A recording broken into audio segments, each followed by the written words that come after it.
नमस्कार दोस्तों, स्वागत है आपका न्यू उत्कर्ष इस यूट्यूब चैनल पर। और आज का जो हमारा टॉपिक है वो है आपका वन्य जीव अभयारण्य।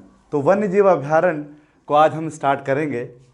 इससे पहले मैं आपको बता दूं, इससे पहले जो भी एनवायरनमेंट की वीडियो जो चल रही हैं आप उसको जाइएगा और प्लेलिस्ट में आप चेक करिएगा। जो जो एनवायरनमेंट का जो प्लेलिस्ट है उसमें आप देखिएगा, जो न्यू प्लेलिस्ट है उसको आप चेक करिएगा, तो उसमें जो है क्रम से जो है वीडियो पढ़ रही हैं तो उसको देखिएगा।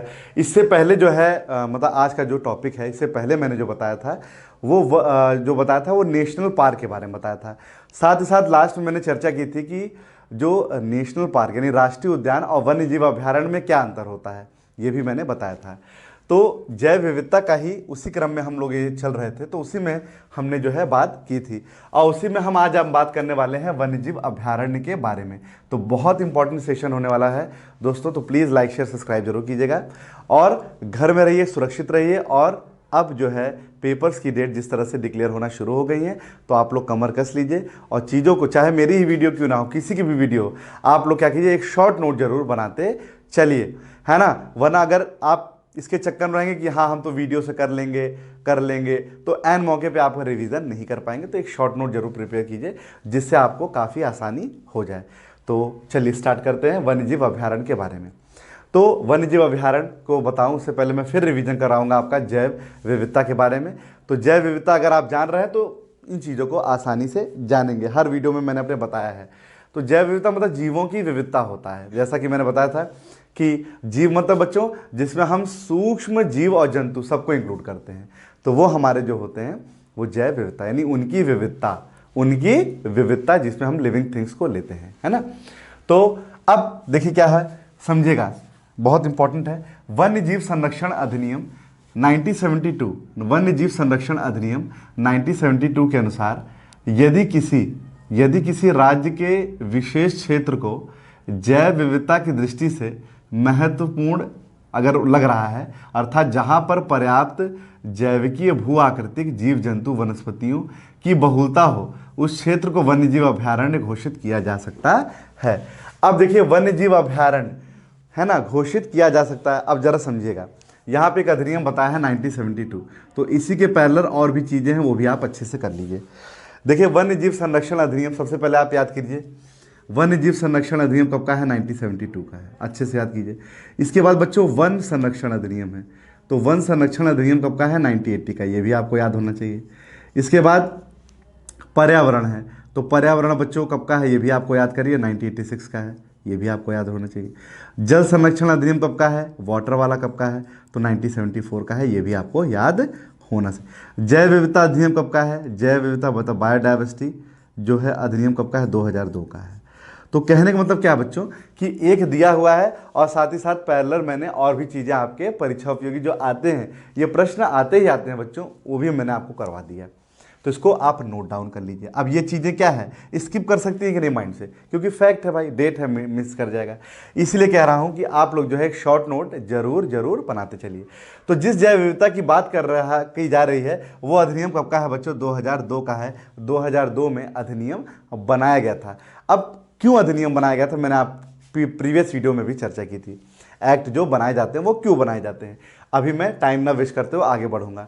तो वन्यजीव अभयारण्य, तो हम क्या सोच करके वन्यजीव अभयारण्य घोषित किया गया, जब देखा जाएगा कोई भी स्टेट हो, जैसे मान लीजिए भारत में जितने भी राज्य हैं, किसी भी एक पर्टिकुलर जगह, अगर हम यूपी को ही उठा लें, आप जहाँ पे हैं, तो यूपी को अगर हम देखेंगे तो यूपी में देखा जा रहा है कोई एक विशेष क्षेत्र जहाँ पर जीवों की विविधता हमको बहुत ज़्यादा देखने को मिलती है। अच्छा, अब जीवों की विविधता में भी कैटेगराइजेशन है, क्या कैटेगराइजेशन है, हम ये देख रहे हैं कि वहाँ पर वनस्पति प्रजातियों की बहुलता है या फिर जीव जंतु प्रजातियों की बहुत बहुलता है। तो उस आधार पर एक कैटेगराइजेशन बनाया गया, एक नियम के तहत जो है हम वन्यजीव अभयारण्य घोषित कर सकते हैं। तो यही आधार है। अच्छा, क्या है, किस अधिनियम के तहत है, ये भी इंपॉर्टेंट है। किस अधिनियम के तहत प्रश्न पूछ लेगा कि किस अधिनियम के तहत वन्यजीव अभयारण्य घोषित किए जाते हैं, तो तुरंत आपके दिमाग में आना चाहिए वन्यजीव संरक्षण अधिनियम 1972 के तहत। यह आपको याद होना चाहिए और साथ ही साथ ये जो मैंने लिखा है ये भी याद होना चाहिए। अब नंबर 2 इंपॉर्टेंट क्वेश्चन ये है कि कितने हैं, वर्तमान में 564 वन्यजीव अभयारण्य, 5 6 4। कैसे याद करेंगे, देखिए 5 के बाद 6 आता है और 5 में से 5 में +1 करिए तो +6 हो जाएगा, और 5 में -1 करेंगे तो 4 आ जाएगा। तो आंकड़े एकदम दिमाग में छप जाने चाहिए बच्चों। क्वेश्चन छपेगा, ध्यान दीजिएगा। 564 याद होना चाहिए। कैसे याद करेंगे? ट्रिक बता दिए। जैसे 5 है तो इसमें +1 करो तो 6 हो जाएगा, 5 ही है तो -1 करोगे तो 4 हो जाएगा। दोनों में कॉमन 5 है तो 5 6 4। याद हुआ? तो टोटल कितने हैं? 564 हैं, जो कि टोटल एरिया का मतलब भारत के कुल भौगोलिक एरिया का कितने % हैं? 3.73% हैं। ये भी आपको याद रखना है। तो ये दोनों आंकड़े अच्छे से दिमाग में बैठा लीजिए। अच्छा बच्चों, मैंने बताया था दोनों में अंतर क्या होता है। राष्ट्रीय उद्यान और वन्यजीव अभ्यारण्य, दोनों में अंतर क्या है? वहां पर आप नहीं जा सकते, वहां पे जाने मनाही है, बट यहां पे आप जा सकते हो। दोनों में अंतर क्या है? और भी मैंने डिटेल में आपको बताया था, बट वो आप प्लेलिस्ट में जाके आप उसको देखेंगे, मैं आप बता दूंगा। अभी यहाँ आपका वीडियो थोड़ा सा बड़ा हो जाएगा वरना। चलिए अब हम बात करेंगे कुछ प्रमुख वन्यजीव अभयारण्यों के बारे में। बच्चों यहाँ से परीक्षा में प्रश्न बहुत आते हैं, यहाँ से क्वेश्चन बहुत पूछा जाता है, तो इसको थोड़ा सा ध्यान दीजिएगा, है ना, क्योंकि याद करते अगर नहीं चलेंगे तो काम हो जाएगा गड़बड़, है ना। बहुत अच्छे से याद करना, अभी बताऊंगा भी कैसे क्वेश्चन आए हुए हैं, तो अच्छे से याद करना है। ये मैं मिटा देता हूँ एक्स्ट्रा जो लिखा है, ताकि साफ साफ दिखे आपको। आंध्र प्रदेश की मैं बात करूंगा। सबसे पहले आपको पता भी होना चाहिए मैप में इसकी पोजीशन। तो आंध्र प्रदेश, देखिए अगर ये दक्षिण भारत है तो यहीं पे कहीं आंध्र प्रदेश पड़ता है। आंध्र प्रदेश दक्षिण भारत का ये जो राज्य है आंध्र प्रदेश। आइए देखते हैं वहां पे कौन कौन से वन्यजीव अभ्यारण्य हैं। नागार्जुन सागर, श्रीशैलम, ध्यान दीजिएगा, श्रीशैलम, नागार्जुन सागर जो है वो किस नदी पे है? कृष्णा नदी पे है। नागार्जुन सागर कृष्णा नदी पे। श्रीशैलम के नाम से आएगा। ये वन्यजीव अभ्यारण्य कहाँ है? आंध्र प्रदेश। प्राणहिता, उसके बाद पुलिकट, ये सभी जो हैं वो कहाँ पे है बच्चों? आंध्र प्रदेश में है। तो आप जब देखेंगे तो तमिलनाडु और आंध्र प्रदेश की सीमा पे ही है ये पुलिकट, तो आंध्र प्रदेश आप लगाएंगे। तो ध्यान दीजिएगा, नागार्जुन सागर, श्रीशैलम, प्राणहिता और पुलिकट, ये आपके आंध्र प्रदेश में के वन्यजीव अभ्यारण्य है। नेक्स्ट है बिहार। बच्चों बिहार की बात करूंगा तो बिहार आपको पता होना चाहिए, यहाँ यूपी के इधर जहाँ नेपाल से सटा हुआ, लगभग नेपाल से सटा हुआ ये बिहार। तो यहाँ पे आप जब देखेंगे तो कैमूर है। वाल्मीकि बहुत इंपॉर्टेंट है, वेरी वेरी इंपॉर्टेंट है बच्चों, ध्यान दीजिएगा। वाल्मीकि वन्यजीव अभ्यारण्य, ध्यान दीजिएगा, जो जिनका एग्जाम बीपीएससी का लगा हुआ है बच्चों वो ध्यान देंगे, शायद 30 अप्रैल को है, तो ध्यान दीजिएगा। जिन लोगों ने भी बीपीएससी भरा वो जरूर ध्यान देंगे, वाल्मीकि वन्यजीव अभ्यारण्य कहाँ पर है। तो अभी तो मैं बता दे रहा हूँ बिहार में है, आप मुझे बताइएगा कमेंट करके कि बिहार में किस जिले में पड़ता है, ठीक है, कमेंट करके मुझे आप बताइएगा। इसके बाद कांवर झील है, और उसके बाद है बरेला, है ना, और भीम बांध। तो भीम बांध तो मुझे याद आ रहा है ये मुंगेर में है, बिहार के मुंगेर में है। वाल्मीकि वाला आप लोग मुझे कमेंट करके बताएंगे, ठीक है। तो बिहार में कौन कौन से वन्यजीव अभ्यारण्य हो गए? कैमूर हो गया, वाल्मीकि हो गया, कांवर झील हो गया, बरेला हो गया और भीम बांध हो गया। इसमें सबसे ज़्यादा इंपॉर्टेंट वाल्मीकि वाला है, तो प्लीज़ इसको आप करके ज़रूर जाइएगा। चलिए चंडीगढ़ की बात करूंगा तो चंडीगढ़ में सुखना झील है। तो सुखना जो झील है, सुखना वन्यजीव अभ्यारण्य जो है वो कहाँ पर है? इसी नाम से बनाया गया, चंडीगढ़ में स्थित है, ठीक है। पंजाब और हरियाणा दोनों की राजधानी है, कैपिटल है बच्चों चंडीगढ़। छत्तीसगढ़ में अगर हम बात करें तो अचान कुमार है और सीता नदी है। अचान कुमार और सीता नदी बच्चों कहाँ है? छत्तीसगढ़ में है। अचान कुमार और सीतामढ़ी ये वहीं पर ही है। और एक और याद रखना, गुरु घासीदास, ये भी छत्तीसगढ़ में ही पड़ता है। ये भी आप करंट अफेयर की दृष्टि से याद कीजिएगा।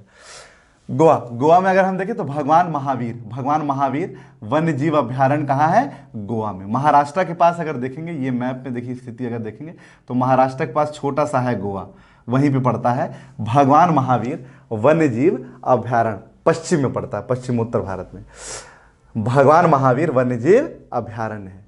नेक्स्ट गुजरात, तो गुजरात कच्छ की खाड़ी, ये भी पश्चिम में पड़ेगा इधर गुजरात, कच्छ की खाड़ी, नल सरोवर और ग्रेट इंडियन बस्टर्ड, बहुत इंपॉर्टेंट है। नल सरोवर याद रखिएगा, नल सरोवर और ग्रेट इंडियन बस्टर्ड बच्चों जरूर दिमाग में छाप लीजिएगा कि ये कहाँ है? गुजरात में ही स्थित है। और साथ ही साथ आपको याद होना चाहिए गुजरात के समुद्र तट की लंबाई सबसे अधिक होती है। ध्यान दीजिएगा, गुजरात है, फिर आंध्र प्रदेश है, फिर तमिलनाडु है, फिर महाराष्ट्र है, फिर केरल है। तो किसकी समुद्र तट की लंबाई सबसे ज़्यादा है बच्चों? तो गुजरात की है। ये भी आपको याद करना है, परीक्षा का प्रश्न है।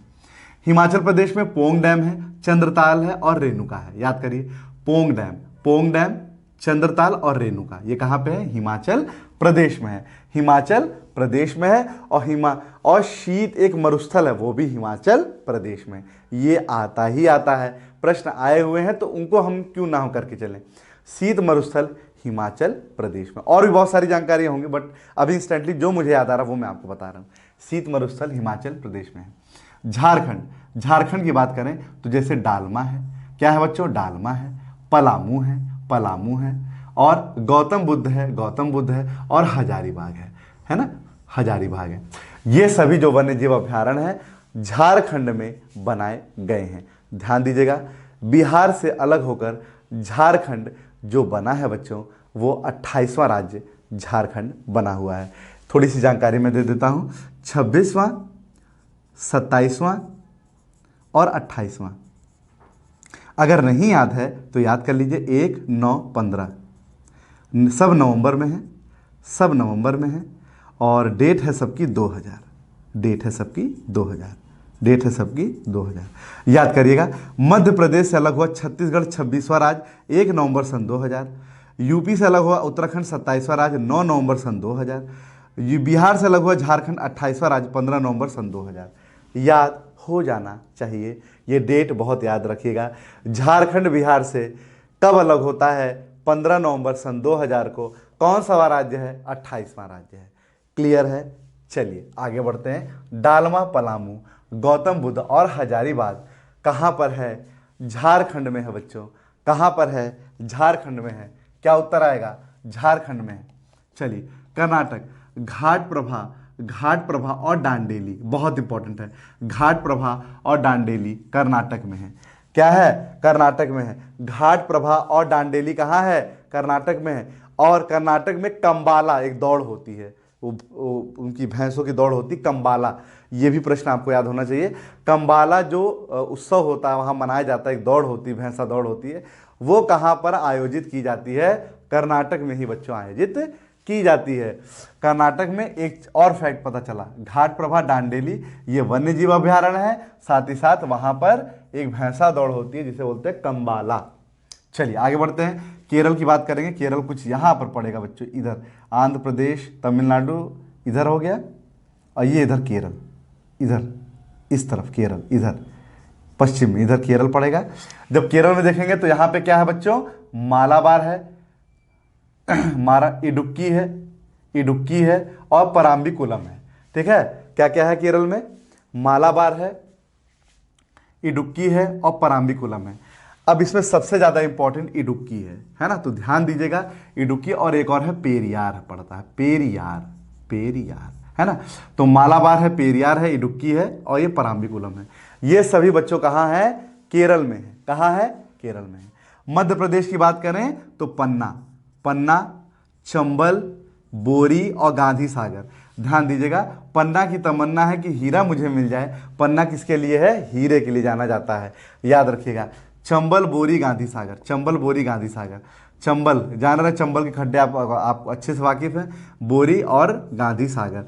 ध्यान दीजिएगा, गांधी सागर एमपी में है, जवाहर और राणा राजस्थान में है। महाराष्ट्र की बात करें तो मेलघाट और पेनगंगा। मेलघाट और पेनगंगा कहाँ है? महाराष्ट्र में। मेलघाट और पेनगंगा कहाँ है? महाराष्ट्र में। उड़ीसा में चिल्का झील है, चिल्का है, गाहिर माथा है, नंदन कानन है और सिमलीपाल है। बहुत इंपॉर्टेंट है, सिमलीपाल वन्य जीव अभ्यारण्य कहाँ है? प्रश्न आउट, प्रश्न हो गया, छपने वाला प्रश्न हो गया। सिमलीपाल वन्य जीव अभ्यारण्य कहाँ है? ओडिशा में है। कहाँ है? ओडिशा में है। नंदन कानन उड़ीसा में, गाहिर माथा उड़ीसा और चिल्का पता ये खारे पानी की झील है। ये मत याद कीजिएगा, याद है, अंडरस्टूड आएगा ही नहीं, बहुत वैसा क्वेश्चन हो गया, बहुत बार पूछा गया है। पंजाब में हरिके, पंजाब में बच्चों क्या है? हरिके याद करिए, हरिके वन्य जीव अभ्यारण्य है ना। राजस्थान में आइए, माउंट आबू, सरिस्का और जवाहर सागर। माउंट आबू, सरिस्का और जवाहर सागर बच्चों कहाँ है? राजस्थान में। इधर देखिए तमिलनाडु वाला मैंने लिखा था, मैं भूल गया बताना आप लोग को, इधर ध्यान दीजिएगा। कोडाई कनाल, पॉइंट कैलिमर और वेदांत थंगल। वेदांत थंगल बहुत इंपॉर्टेंट है। वेदांत थंगल कहाँ है? तमिलनाडु में है। मिजोरम, दंपा मिजोरम बहुत इंपॉर्टेंट है, प्रश्न पूछा गया है, मिलाने के लिए आया। दंपा कहाँ पे है? मिजोरम। दंपा वन्यजीव अभयारण्य कहाँ है बच्चों? मिजोरम में है। क्या है? मिजोरम। मिजोरम की राजधानी आइजॉल है। मिजोरम की राजधानी आइजॉल। उत्तर प्रदेश में बात करें तो बखीरा है, संत कबीर नगर, कैमूर, कैमूर, महावीर स्वामी और ओखला। बहुत इंपॉर्टेंट है, बखीरा, कैमूर, महावीर स्वामी और ओखला। ओखला ये वन्यजीव अभयारण्य उत्तर प्रदेश में है। तमिलनाडु में ये जरूर आप याद रखिएगा, वेदांग थंगल और पॉइंट कैलिमर, ये तमिलनाडु के वन्यजीव अभयारण्य हैं। इनको अच्छे से लिख डालिए, याद कर डालिए, कोई विकल्प नहीं है बच्चों, इसको याद करना ही करना पड़ेगा। और प्रश्न पूछे जाते हैं, कैसे पूछे जाते हैं बता देता हूं अभी आपको। प्रश्न ऐसे पूछे जाते हैं, देखिए 2 तरह से सिस्टम है। या तो आपसे सेपरेट पूछ लेगा, हाँ सेपरेट पूछ लेगा आपसे, कि सीधे पूछ लेगा कि जो महावीर स्वामी वन्यजीव अभयारण्य है वह किस राज्य में है? उत्तर प्रदेश, मिजोरम, राजस्थान, पंजाब, तो यूपी आप लगा दोगे। अच्छा, अब दूसरे तरह से क्या पूछता है? दूसरे तरह से पूछ लेगा, एक तरफ राज्य दे देगा और एक तरफ वन्यजीव अभयारण्य दे देगा और कहेगा मिलान करके बताओ कौन सा मेल सही खाता है। आई बात समझ में? तो 2 तरह से यहाँ प्रश्न बनेंगे। बनेंगे कि नहीं बनेंगे? बनेंगे। एक तीसरे तरह से प्रश्न क्या बनेगा? जैसे दे देगा 1 2 3 4 दे देगा आपको, और उसमें क्या दे देगा? हाँ मैं बता रहा हूँ, उसमें अगर आपको दे देगा जैसे हाँ, जैसे उसने दे दिया श्रीशैलम, और दूसरा दे दिया पुलिकट, और तीसरा दे दिया प्राणहिता, चौथा दे दिया वाल्मीकि, तो अब क्या है बताओ इनमें से कौन, या ऐसे मान लीजिए देगा श्रीशैलम और प्राणहिता दे दिया, और 2 दे दिया इसके बिहार के, कैमूर और वाल्मीकि के। कह देगा बताओ इनमें से कौन वन्यजीव अभयारण्य आंध्र प्रदेश में पड़ते हैं? 1 2 1 2 3 1 2 3 4, या इनमें से कोई नहीं। इस तरह से भी प्रश्न बनाए जा सकते हैं। तो 3 तरह से यहाँ पे प्रश्न कैसे बनेगा, कैसे बनता है मैंने बताया। ये जो चीज़ें मैं लिखवाया हूँ ये जरूर आप लिख लीजिएगा, जो है स्किप कर जाता है बच्चों दिमाग से, है ना। तो वन्यजीव अभयारण्य की ये वीडियो आज आपको कैसी लगी आप शेयर कीजिएगा, लाइक कीजिएगा अपने दोस्तों के साथ।